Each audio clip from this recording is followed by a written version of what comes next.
With deep gratitude in our hearts for our spiritual master Srila Prabhupada, let's dive deep into the divine journey of Bhagavad Gita. तो read along study along daily series का आज day 96 है और शुरू करने से पहले हम लोग राधा कृष्ण जी को याद कर लेते हैं। जय श्री राधे कृष्णा। वृंदावन के राधा कृष्ण जी के दर्शन कर लेते हैं।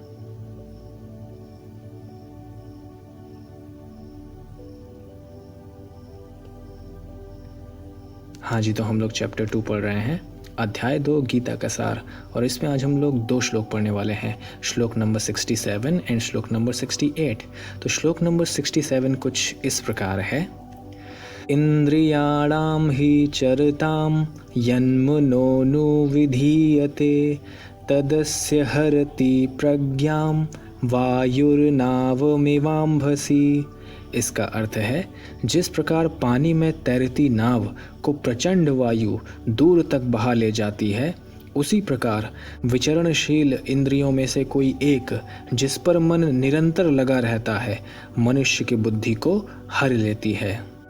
तो यहाँ पर श्री कृष्ण जी हम लोगों को सावधान कर रहे हैं कि हम अपनी एक भी इंद्रिय को ऐसे खुला नहीं छोड़ सकते, मतलब अपना कंट्रोल कम नहीं कर सकते, क्योंकि अगर हमने किया तो वो एक इंद्रिय ही हमें पतन की ओर ले जाएगी। जिस प्रकार तैरती नाव को प्रचंड वायु बहा ले जाती है अलग डायरेक्शन में, उसी तरह एक अनकंट्रोल्ड इंद्रिय हमें अलग डायरेक्शन में ले जाएगी। जैसे हम लोग भगवान की ओर जा रहे होंगे, लेकिन वो हमें भगवान के विरुद्ध ले जाएगी, वो एक ही इंद्रिय। इसीलिए हमें बहुत सतर्क रहना होगा। मैं वैसे आपको 2 नेचुरल एग्जाम्पल्स देना चाहूँगा, जिससे पता चलता है कि बस एक इंद्रिय से उस पर्टिकुलर जीव का नाश हो गया। पहला एग्जाम्पल मैं देना चाहूँगा मछली का। जिस प्रकार मछली अच्छे खाने के लिए इधर उधर पानी में घूमती रहती है और फिर उसको मछुआरे द्वारा लटकाया हुआ एक चारा मिलता है, और फिर वो जब उसको खाती है तो उसका मुंह फंस जाता है, और फिर क्या होता है, मछुआरा उसको ले जाता है। तो उस मछली का तो नाश हो गया केवल एक चीज़ की वजह से, उसकी जिह्वा की वजह से। दूसरा एग्जाम्पल हम ले सकते हैं कि बरसात के समय में जो पतंगा होता है वो रोशनी से बहुत अट्रैक्ट होता है। तो अगर कहीं आग जल रही होगी तो वो पतंगा उस आग से अट्रैक्ट होता है और फिर वो उसी आग में जल जाता है, उसके पास जाकर जल जाता है। वो बस आँखों की वजह से इतना ज़्यादा अट्रैक्ट हो गया कि वो उसके पीछे पड़ गया। तो देख रहे हैं, सिर्फ एक इंद्रिय की वजह से ही इन दोनों जीवों का नाश हो गया। तो उसी तरह श्री कृष्ण जी यहाँ पर हम लोगों को बताना चाह रहे हैं कि एक भी इंद्रिय पर आप ढील नहीं दे सकते, क्योंकि इंद्रियों का वेग और उनका जो बल है वो बहुत ज़्यादा है।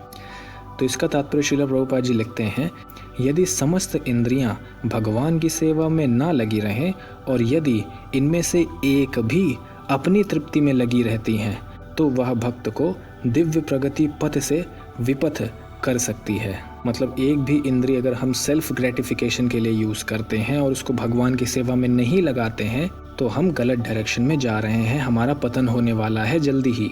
तो हम लोगों को इस बात को समझना चाहिए और उस पर्टिकुलर इंद्रिय को भी भगवान की सेवा में लगाना चाहिए।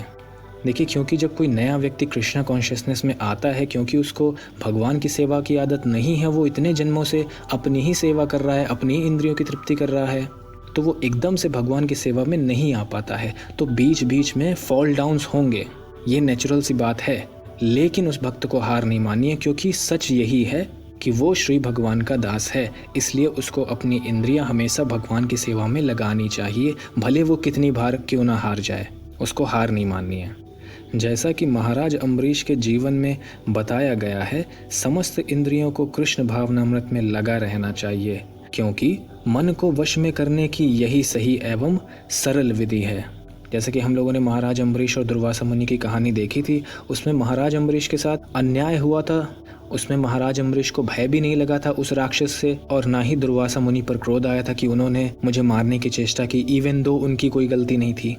तो इस तरह से हम कह सकते हैं कि उनकी सारी इंद्रियां अच्छे से कंट्रोल्ड हैं, क्योंकि वो कृष्णा कॉन्शियसनेस में हैं, वो भगवान की सेवा में हैं। और ये जो कृष्णा कॉन्शियसनेस की प्रोसेस है, या भक्ति योग है, या भगवान को सर्व करने का जो मोड है, ये विधि सही भी है और साथ में बहुत सरल है। लेकिन सरल से इस बात को ध्यान दीजिएगा, ये सस्ती नहीं है। भक्ति सरल है लेकिन सस्ती नहीं है, इस बात का आप हमेशा ध्यान रखिएगा। तो अगला श्लोक है हमारा श्लोक नंबर 68, जो कि कुछ इस प्रकार है। तस्माद्यस्य महाबाहो निगृहीतानि सर्वशः इंद्रियाणीन्द्रियार्थेभ्यस् तस्य प्रज्ञा प्रतिष्ठिता। इसका अर्थ है, अतः हे महाबाहु, जिस पुरुष की इंद्रियां अपने अपने विषयों से सब प्रकार से विरत होकर उसके वश में हैं, उसी की बुद्धि निसंदेह स्थिर है। तो यहाँ पर श्री कृष्ण जी कह रहे हैं कि जो भी हम लोगों की डिफरेंट तरीके की इंद्रियां हैं और उनके जो भी डिफरेंट तरीके के विषय हैं, उन सभी से विरत होकर, उन सभी से डिटैच होकर उसको कंट्रोल करो, उसको वश में करो। और ऐसा करने पर निस्संदेह बुद्धि स्थिर हो जाएगी। मतलब श्री भगवान जी बहुत स्ट्रांगली कह रहे हैं कि आपकी बुद्धि स्थिर हो जाएगी जब आप ऐसा करोगे। और एक इम्पॉर्टेंट ऑब्जर्वेशन आप यहाँ पर देखिए कि श्री कृष्ण जी ने यहाँ पर अर्जुन को महाबाहु कह करके पुकारा है, महाबाहु कहकर संबोधित किया है। तो वो यही दर्शाना चाहते हैं कि तुम तो शत्रुओं के हंता हो, तुम ऐसा कर सकते हो। और वो इनडायरेक्टली हम लोगों से भी कह रहे हैं कि हमने भी अपने जीवन में बहुत लड़ाइयाँ लड़ी हैं जिसमें हम जीते हैं, उसी तरह हम भी अपना इंद्रियों से जो वॉर है उसको जीतेंगे, उनको कंट्रोल करेंगे। और किसका सहारा लेकर करेंगे? श्री कृष्ण जी की सेवा का सहारा लेकर करेंगे। इसका तात्पर्य श्रीला प्रभुपाद जी लिखते हैं, कृष्ण भावनामृत के द्वारा या सारी इंद्रियों को भगवान की दिव्य प्रेमा भक्ति के द्वारा, मतलब कृष्णा कॉन्शियसनेस, या फिर आप सारी इंद्रियां जब भगवान में लगा देते हो, उनकी प्रेमा भक्ति में लगा देते हो, दोनों बातें एक ही हैं। तो ऐसा करने पर लगातार इंद्र तृप्ति की बलवती शक्तियों को दमित किया जा सकता है।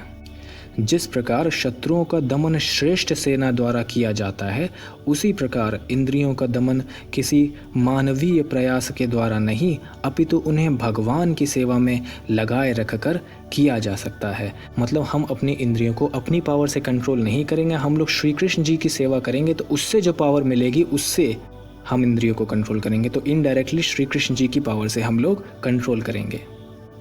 जो व्यक्ति यह हृदयंगम कर लेता है, यानी अच्छी तरह से समझ लेता है कि कृष्ण भावनामृत के द्वारा बुद्धि स्थिर होती है और इस कला का अभ्यास प्रामाणिक गुरु के पथ प्रदर्शन में करता है, वह साधक अथवा मोक्ष का अधिकारी कहलाता है। तो हम लोग अगर इस बात को अच्छे से समझ जाएंगे तो हम लोग कृष्ण कॉन्शियसनेस की प्रोसेस को फॉलो करेंगे। और किसके अंडर फॉलो करेंगे? एक प्रामाणिक गुरु के, एक बोनाफाइड स्पिरिचुअल मास्टर, और फिर उनके पथ प्रदर्शन पर चलते हुए हम श्री कृष्ण जी को पाएंगे। वैसे जो हम लोगों के प्राइमरी स्पिरिचुअल मास्टर हैं, प्रथम प्रामाणिक गुरु, वो तो श्रीला प्रभुपाद जी ही हैं, क्योंकि वही हमें भगवद गीता पढ़ा रहे हैं अपने तात्पर्यों के द्वारा। लेकिन जो सेकेंडरी होंगे, फिजिकल फॉर्म में होंगे, उनसे कब मिलना है, कब जुड़ना है, तो वो हम लोग बाद में डिस्कस करेंगे जब हम लोग भगवद गीता कंप्लीट कर लेंगे। और ये भी देखेंगे कि आखिर कौन सा गुरु प्रामाणिक गुरु होता है, क्योंकि ऐसे बहुत सारे बोगस गुरुज भी पड़े हैं जो आपको अंधकार की ओर ले जाएंगे, भगवान श्री कृष्ण जी की ओर नहीं। तो इस तरह से आप लोगों को दोनों श्लोक समझ में आए होंगे। तो अच्छी संगत करो, श्री कृष्ण जी का नाम लो या अपने भगवान का नाम लो, चैंट करो, हैप्पी रहो, chant and be happy. Hare Krishna. Thank you.